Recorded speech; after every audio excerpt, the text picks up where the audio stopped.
Le sens au travail, tout le monde en parle, tout le monde le cherche, ou presque. Certains le trouvent, d'autres y renoncent. Trouver du sens au travail, c'est un peu le Graal du 21e siècle. Une quête qui semble s'être accélérée ces derniers mois, crise sanitaire oblige. Le travail, celui par lequel on a tendance à se définir, nous interroge. Suis-je épanoui dans mon activité professionnelle? Suis-je à la bonne place? Quelle est ma mission quotidienne? En ligne de mire, le sens qu'on donne à notre travail et celui que nous aimerions lui donner. Pour parler de cette problématique du sens au travail, une immense problématique, je reçois Philippe Gabillier. Bonjour. Bonjour. Vous êtes professeur de psychologie et de management à l'ESCP Business School. Vous avez écrit aussi ce livre « Éloge de l'inattendu, l'art de se laisser surprendre ». C'est très joli. Paru aux éditions Saint-Simon. Vous allez peut-être nous surprendre aujourd'hui, je l'espère. Et on va peut-être se surprendre aussi ensemble.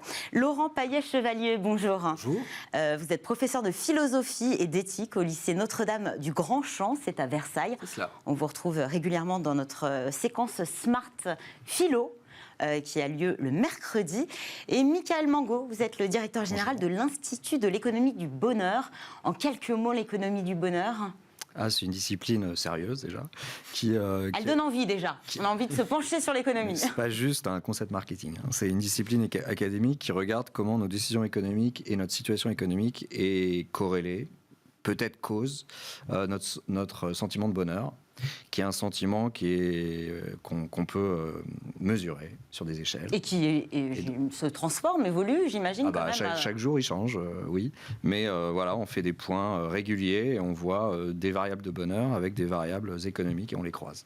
C'est ça le rôle d'un économiste du bonheur. Et il y a quand même un livre dans tout ça, malgré les chiffres, L'Empire du sens, comment la quête de sens transforme le travail, la consommation et tout le reste. Et tout le reste, il y a beaucoup de choses derrière. Un livre paru aux éditions Erol. Quand on parle de sens au travail, il y a la notion de sens. Qu'est-ce qu'il y a derrière le sens au travail, Michael Mango? Sens, c'est quoi? C'est une direction? Ça fait penser à la sensation? Donc déjà, sachez qu'il y a des chercheurs qui travaillent sur le sens dans différentes disciplines académiques, en psychologie, en économie. On a presque des économistes du sens maintenant. Et quand ils parlent du sens, ils parlent de 3 grandes dimensions, généralement. La première dimension, c'est la cohérence, l'ordre, on va dire. La deuxième, c'est la signification, la signifiance. Et la troisième, c'est la direction, justement. La direction. Et une vie qui a du sens selon la personne ou un travail qui a du sens, c'est un travail ou une vie qui scorerait assez haut dans ces 3 dimensions. Donc, où vous ne ressentez pas de problème de cohérence, où vous vous sentez effectivement important dans ce que vous faites, et où tout ça sert peut-être des objectifs, une direction, une finalité. Voilà. Et vous dites, vous sentez la quête de sens et le sens au travail, c'est personnel? C'est une question éminemment... Je pense que c'est personnel et on a eu tendance, dans les sphères qui sont les nôtres, qui sont les sphères académiques, universitaires, à ramener aussi le sens à quelque chose d'intellectuel. Or, moi, je pense que le sens au travail, c'est d'abord et avant tout une sensation, c'est physique. Il y a quelqu'un qui perd le sens du travail, il vit véritablement un malaise physique. Il n'est pas bien, il dort moins bien. Quand il mange, il peut moins bien digérer. On parle beaucoup du burn-out d'ailleurs. Qui va être un peu une dimension extrême. Mais déjà, la perte du sens, c'est aussi la perte d'un certain nombre de sensations positives. La sensation positive, c'est la sensation... Vous avez des gens, ils se lèvent le matin en disant « Tiens, je vais aller travailler ». D'autres, c'est « Je vais aller travailler ».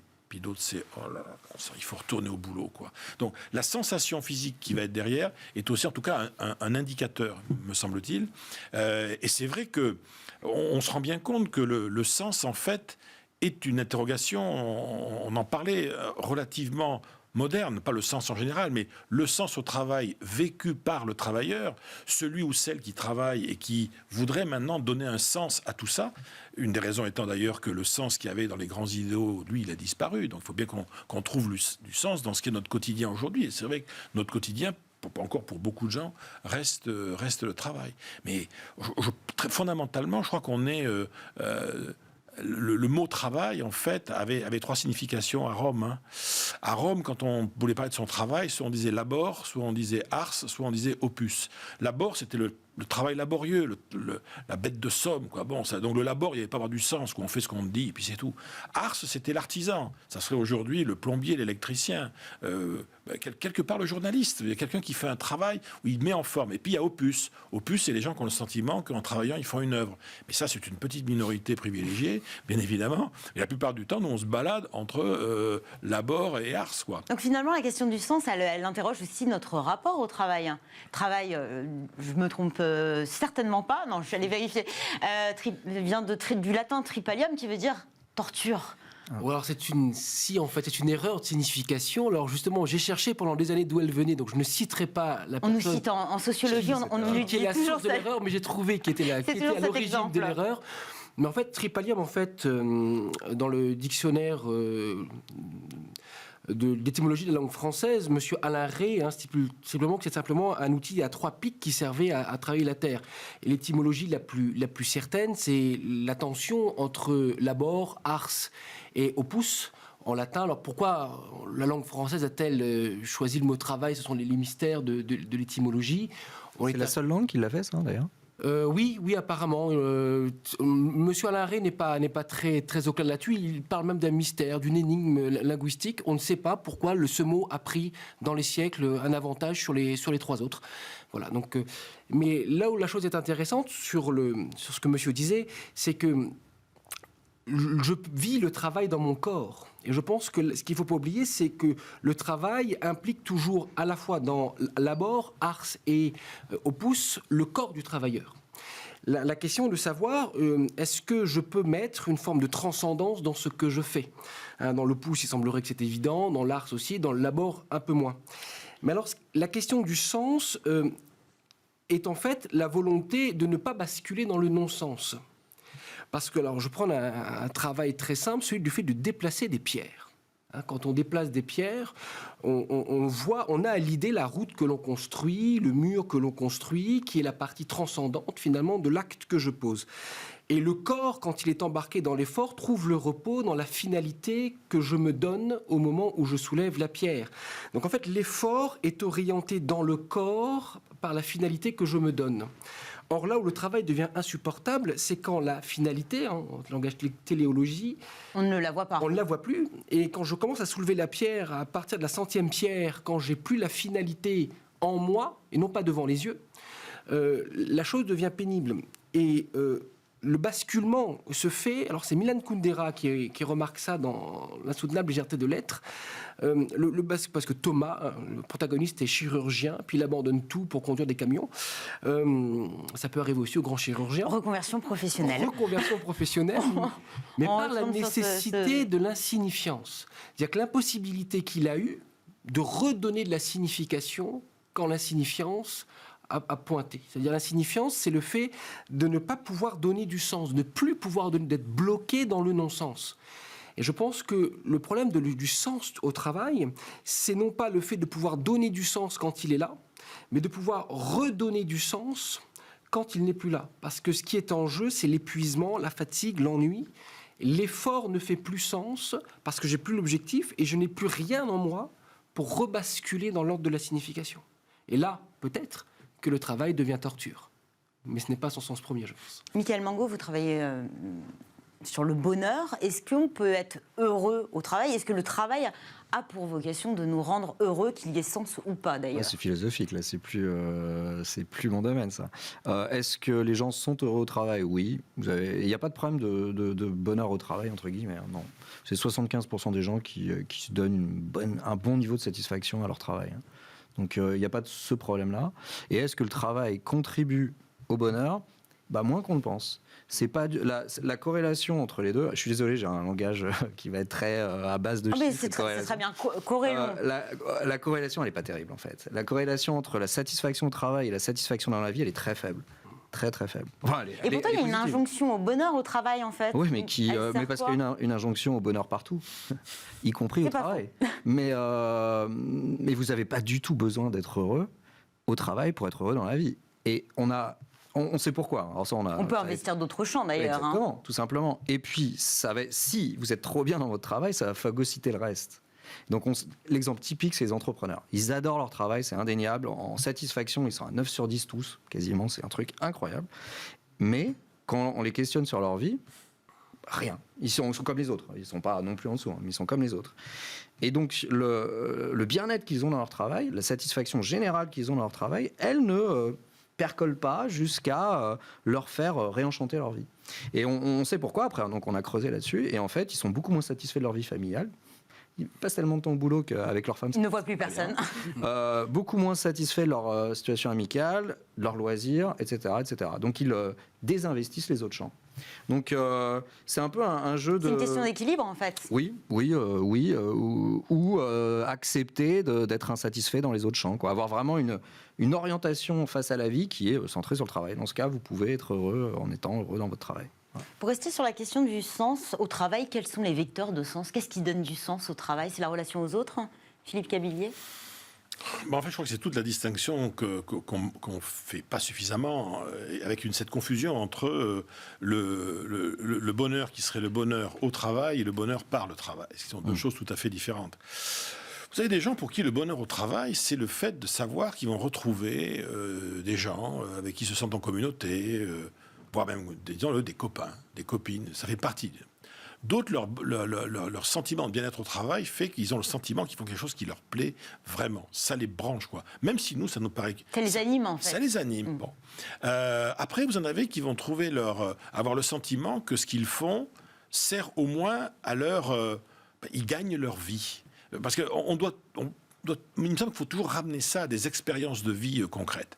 On va prendre un exemple concret, quelqu'un qui est hôte ou hôtesse de caisse dans une grande surface. Caractéristique, je dirais, de porteuse de sens, oui, sens économique. Mais dans le fond, la notion de bien-être au travail, ça veut dire quoi, être bien au travail quand on est hôte ou hôtesse de caisse? Ça veut dire avoir compris, parce que mon patron m'a fait l'amabilité de me l'expliquer, à quoi sert économiquement ce que je fais, c'est déjà pas mal. Et puis pour tout le reste, c'est être traité avec le plus de respect possible, le plus de bienveillance.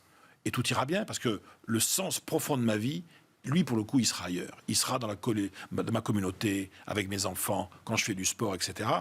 Voilà. Le sens en tant que tel est une construction intellectuelle qui me semble extrêmement personnelle, parfois quand même très portée et très soutenue socialement, avec ce que vous évoquiez très justement, l'injonction. Il faudrait maintenant, coûte que coûte, chercher du sens. Ce que moi, par exemple, nos étudiants sont dans cette idée. Attention, réussir sa vie, ça veut dire réussir sa vie professionnelle. Il faudra coûte que coûte trouver du sens à ce qu'on fait. Les jeunes cherchent aussi un équilibre vie pro, vie perso. Donc ils cherchent cet équilibre-là. Et ce que vous disiez tout à l'heure sur les entrepreneurs, c'est fascinant, effectivement. Je suis prêt, pour bâtir un sens dans ce travail, à mettre en danger le sens de ma vie tout court, c'est-à-dire dans ma relation à autrui.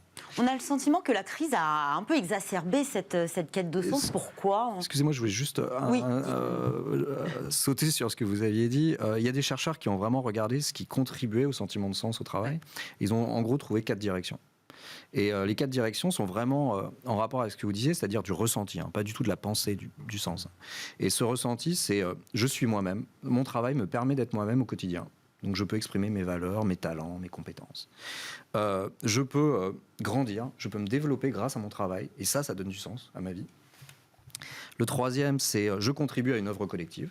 Donc là, ça peut faire sens justement en termes intellectuels. Là, il n'y a pas de problème.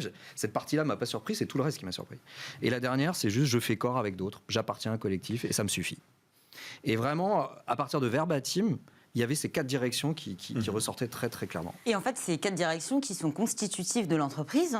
Donc, ce qui m'amène à vous demander quel est le rôle de l'entreprise dans la quête de sens d'un salarié. Si on parle du collectif, de grandir, c'est l'évolution. On a eu, j'ai oublié.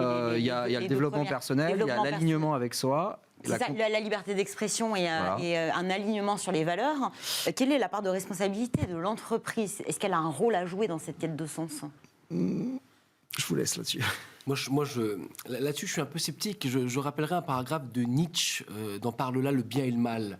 Sur les philosophies du bonheur, il les qualifie immédiatement naïves.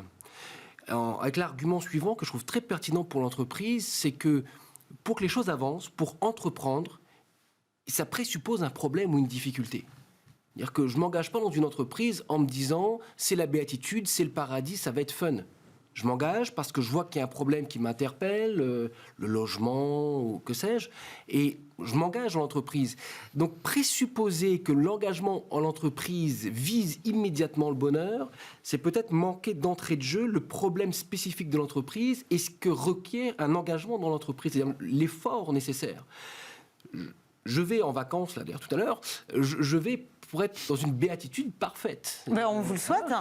Absolu. C'est le sens des vacances. C'est le sens des vacances. Mais justement, et ce qui me semble compliqué, c'est de calquer cela sur le travail. Il y a un très bel ouvrage là, dont l'auteur m'échappe, il m'excusera, c'est Portrait de l'artiste en travailleur, où il essaye de montrer qu'en fait, on essaye de penser l'ouvrier, de penser le cadre supérieur un peu comme un artiste. Alors c'est fun, il y a de l'inspiration, ça jaillit spontanément, mais non. Mais c'est un boulot, on n'est pas là pour recréer une béatitude sur Terre dans le cadre d'une PME ou d'une grande entreprise. Ça présuppose un effort, il faut être conscient de l'effort, ça va être difficile, ça va être souffrant. Demandez à toute l'équipe qui a construit Bismart, il y a des moments difficiles, c'est pas forcément une béatitude. La béatitude, elle arrive au moment du bilan, où on se repose, etc.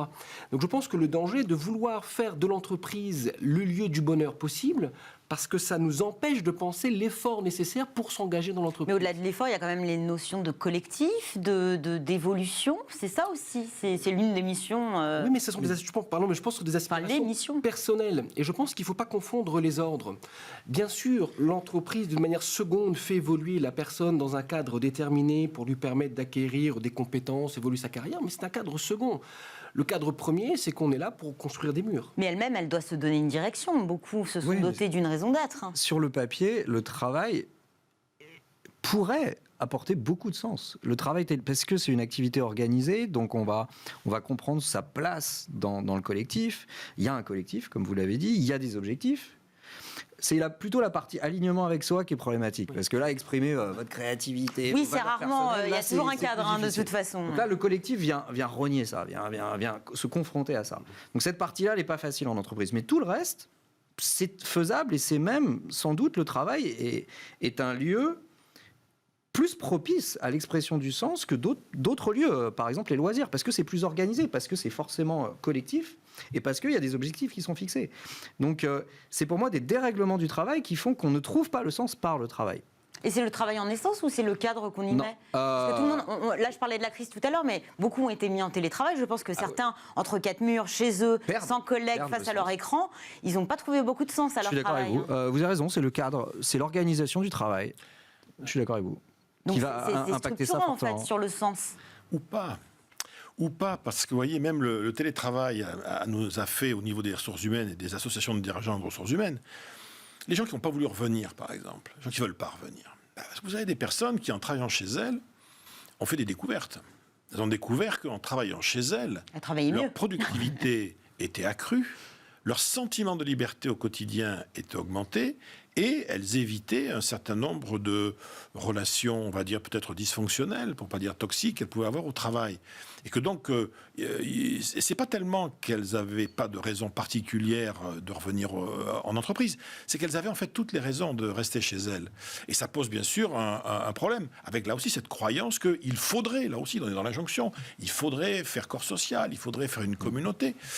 Oui, pourquoi pas, oui ou non. Mais en plus, on voit ces changements aujourd'hui d'un point de vue générationnel. C'est-à-dire que moi, ma génération, je suis un plus que sexagénaire, j'ai des enfants qui ont 20 ans et quelques, on voit très bien que le rapport au travail, le rapport à ce qui est attendu du travail n'est pas le même. Moi, je vois en discutant, moi j'ai 2 filles, elles ont 22 et 24 ans, il est clair et net que, première chose, à partir du moment, quelles que soient les bonnes conditions dans lesquelles je suis, etc., à partir du moment où je n'apprends plus rien, l'heure est venue de reprendre le sac et de repartir. Même si les gens sont gentils, mais ça n'a rien à voir. On est là, voilà. Et de même, c'est d'ailleurs Nietzsche qui disait tout individu qui dispose d'un pourquoi pour vivre peut sans doute supporter n'importe quel comment. Oui. Et donc, la nature du pourquoi, en revanche, va effectivement bouger, probablement d'ailleurs, au fil des années, au fil aussi de la croissance sociale, des changements de rôles sociaux des uns ou des autres. Et l'entreprise, là-dedans, de toute façon, elle est aussi dans cette idée où on lui fait injonction de faire le bonheur de ses collaborateurs, jusqu'à des choses absolument ridicules. On va même créer des responsables du bonheur dans l'entreprise, etc.